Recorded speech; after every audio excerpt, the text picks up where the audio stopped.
जय हिंद दोस्तों। डिस्क्लेमर पढ़ लीजिएगा, मैं सेबी पंजीकृत सलाहकार नहीं हूं दोस्तों। डिविडेंड के बात तो होगी ही, लेकिन डिविडेंड के साथ एक कंपनी बड़ा सा कैपेक्स कर रही है सोलर एनर्जी में। उसका यहाँ पे अपडेट निकल के सामने आ रहा है 16 फरवरी 2026। जी हाँ, जस्ट अभी अभी यह जो है खबर निकल के सामने आ रही है ऑफिशियल कोल इंडिया के तरफ से। एक महारत्न कंपनी है और 16 फरवरी 2026 को एक अपने जो भी सोलर में कैपेक्स कंपनी कर रही है, इन्वेस्टमेंट कर रही है, अपना जो है लगा रही है सोलर प्लांट, जो भी कह लीजिए जिससे बिजली कंपनी प्राप्त करेगी, उसके लिए जो है यहाँ पे एक अपडेट आता हुआ नज़र आ रहा है। ठीक है ना। यहाँ पे बताया जा रहा है कि एक वैकल्पिक ग्रीन एनर्जी सोर्स के तौर पर सोलर पावर कैपेसिटी बढ़ाने पर कोल इंडिया के फोकस को दिखाते हुए जनवरी 2026 के आखिर में सोलर पहलों पर कंपनी का कैपेटिव खर्च जो है वो बढ़कर लगभग 961 करोड़ रुपये हो चुका है।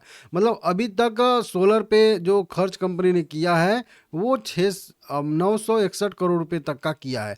यह जनवरी 2026 तक जो है 729 करोड़ के आसपास का यहाँ पे था। तो मतलब कुल मिला कह लीजिए कि 230 करोड़ रुपए के आसपास का कंपनी ने नया यहाँ पे इन्वेस्टमेंट किया है, नया जो है कैपेक्स किया है, जो आप देख सकते हो यहाँ पे 729 था जो बढ़ के अभी 961 हो चुका है।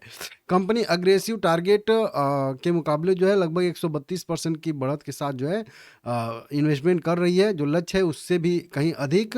इस प्रोसेस में सोलर प्रोजेक्ट के तहत FY 2026 के कैपेक्स टारगेट को भी पार कर लिया गया है और यह जो है 957 करोड़ रुपए का इनका टारगेट था कि कैपेक्स जो 2026 के फाइनेंशियल ईयर तक मतलब मार्च तक करने वाली थी कंपनी 957 करोड़, जो कि कंपनी कर चुकी है 961 करोड़। तो ये बढ़िया है थोड़ा सा, और अभी भी 1-2 महीना बाकी है, 1.5 महीना, तो अभी भी हो सकता है आगे कंपनी कैपेक्स करे और इन्वेस्टमेंट करे। साल दर साल तुलना करें जनवरी 2026 तक सोलर कैपेसिटी जो है यहाँ पे 412 करोड़ रुपए के मुकाबले यहाँ पे दुगनी हो गई है। समझ सकते हो आप लोग, बढ़िया सा। ठीक है ना। 1 मेगावाट सोलर कैपेसिटी के लिए लगभग 4 करोड़ से कह लीजिए 4.5 करोड़ खर्चा आता था, जो पहले 5.5 से 6 मतलब मेगावाट के आसपास का था। तो खर्चा भी कम हो चुका है सोलर का कंपनी का, तो अच्छा सा कंपनी यहाँ पे करने वाली है। कंपनी ने एक सीनियर एग्जीक्यूटिव ने कहा है कि कोल इंडिया डाइवर्सिफिकेशन पोर्टफोलियो में सोलर पावर सबसे ऊपर है। भविष्य में साफ एनर्जी सोर्स और सोलर एक अहम भूमिका निभाएगा।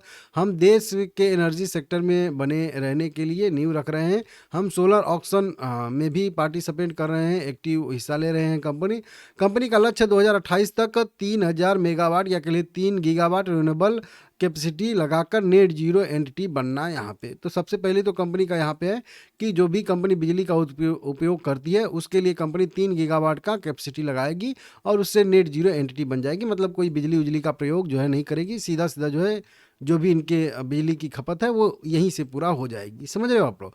इस तरीके से बढ़िया आ रहा है। सब्सिडी कंपनी ने अभी एक यहाँ पे बनाई है, मेरे हिसाब से 247 मेगावाट रिन्यूएबल कैपेसिटी लगाई है, जिसके चालू फाइनेंशियल ईयर के आखिर तक 675 मेगावाट की उम्मीद है।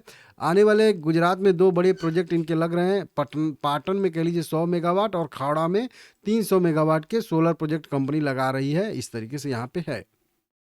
कंपनी अपनी सब्सिडी कंपनी और ज्वाइंट वेंचर के जरिए भी 200 मेगावाट की रिन्यूएबल एनर्जी कैपेसिटी की भी एक्टिवली जो है तलाश कर रही है। यह एक राजस्थान राज्य विद्युत निगम लिमिटेड 875 का दूसरा प्लांट और दूसरा उत्तर प्रदेश में राज्य विद्युत निगम लिमिटेड के जरिए जो है 500 कैपेसिटी का प्लांट यहाँ पे मतलब तलाश रही है।